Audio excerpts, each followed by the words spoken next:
Alors, dans cette vidéo, maintenant, on va s'intéresser au calcul de la médiane d'une série statistique. Et ce sont des révisions, puisque normalement, vous avez déjà vu ce calcul de médiane au collège. Tout d'abord, je rappelle la définition. La médiane d'une série statistique, dont les valeurs sont rangées par ordre croissant, et ça c'est important pour calculer la médiane, c'est un nombre réel, qu'on va noter med, qui partage la série en deux ensembles de valeurs de même effectif. Donc on aura une valeur médiane, et 50% des valeurs de la série lui seront inférieures, et 50% des valeurs lui seront supérieures. Alors, on va passer en revue 4 exemples de calcul de médiane dans différents cas. Tout d'abord, le plus simple, c'est quand on a une série dont toutes les valeurs sont énumérées et avec un effectif total impair. On va prendre cet exemple de valeurs ici, qui peuvent être des notes par exemple, et on commence par déterminer l'effectif total. 1, 2, 3, 4, 5, 6, 7, 8, 9. J'ai 9 valeurs dans cette série. Ensuite, il faut ranger ces valeurs dans l'ordre croissant. Alors, on recopie en les rangeant dans l'ordre croissant. La plus petite est 5, ensuite on a 8, ensuite on passe à 10, 11, 13, 13 apparaît deux fois, donc on le recopie deux fois, ensuite 14, 15 et 18 pour la plus grande. Notre série est maintenant classée. Ensuite, on calcule la moitié de l'effectif total, donc 9 sur 2, 4,5. Et on arrondit ce résultat à l'entier supérieur. On prend alors comme médiane la cinquième valeur de la série, 1, 2, 3, 4, 5, qui se trouve donc être égale à 13.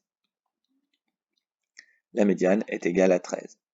Et on voit bien dans le tableau qu'on a cette valeur centrale et qu'on a autant de valeurs qui lui sont inférieures que de valeurs qui lui sont supérieures.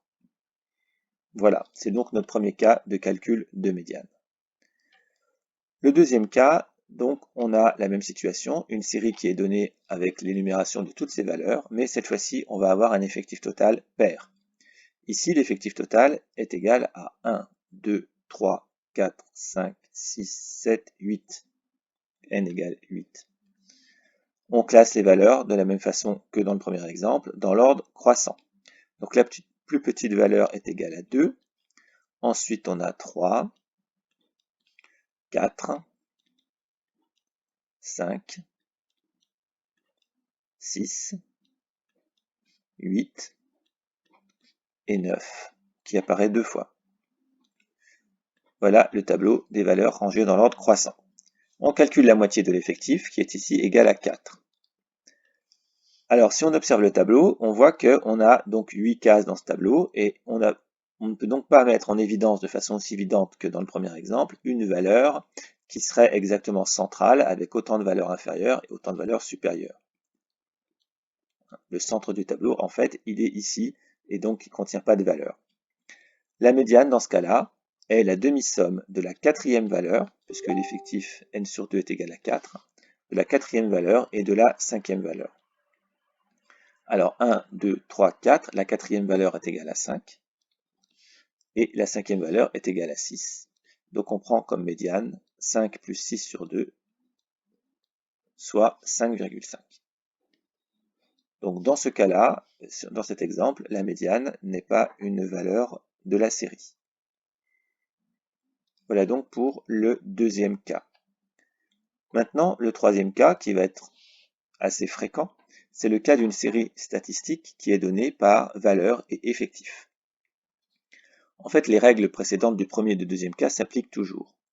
Donc on va commencer par calculer l'effectif total. L'effectif total, c'est donc la somme des effectifs. 40 plus 31 plus 25 plus 42 plus 56.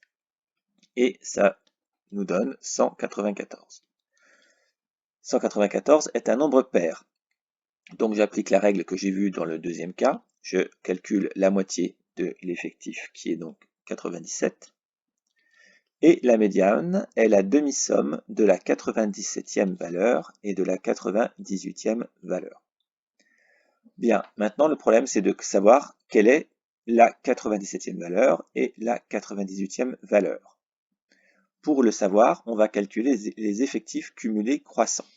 Et ça va nous permettre de déterminer donc la 97e et la 98e valeur. Alors, les effectifs cumulés croissants, je les calcule comme j'ai l'habitude. Donc, on part de 40. Ensuite, 40 plus 31, 71. 71 plus 25, 96. 96 plus 42, 138. Et 138 plus 56, 194.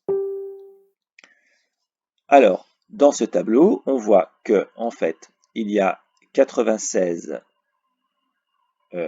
données qui sont inférieures ou égales à 11. La 97e, elle va ici tomber dans la colonne suivante, donc elle va être égale à 13. Et la 98e également, puisqu'en fait, de la 97e jusqu'à la 138e, toutes les valeurs sont égales à 13, ce qu'on observe dans ce tableau. Donc, on constate que la 97e valeur est égale à 13 et la 98e valeur est égale à 13. Pour la médiane, on calcule donc 13 plus 13 divisé par 2 et on trouve une médiane égale à 13. Voilà donc la méthode pour trouver la médiane à l'aide des effectifs cumulés croissants quand on a une série qui est donnée par un tableau d'effectifs. Dernier cas qui peut se produire, c'est la série qui est donnée par un tableau de fréquences. Donc là, on a par exemple ici des fréquences qui sont données en pourcentage dans la deuxième ligne du tableau. Alors, on a dit tout à l'heure que la médiane, eh bien, c'était un nombre réel qui partage la série en deux ensembles de valeurs de même effectif. Deux ensembles de valeurs de même effectif, ça veut dire qu'on aura 50% des valeurs qui sont inférieures à la médiane. On va donc calculer les fréquences cumulées croissantes et observer quand on dépasse 50%. Alors, les fréquences cumulées croissantes, on les calcule de la même façon que les effectifs cumulés croissants. D'abord, on part de 23. 23 plus 9, donc 32. 32 plus 33, 65. 65 plus 31, 96. Et on termine par 100, la fréquence totale. La médiane, c'est donc la première valeur pour laquelle la fréquence cumulée dépasse 50%. Et on observe que ça se produit ici pour la valeur 12, parce qu'on passe de 32 à 65, donc la médiane est égale à 12. Et on a bien au moins 50% des valeurs qui sont inférieures ou égales à 12. Voilà donc les différents cas qui peuvent se produire pour le calcul de la médiane.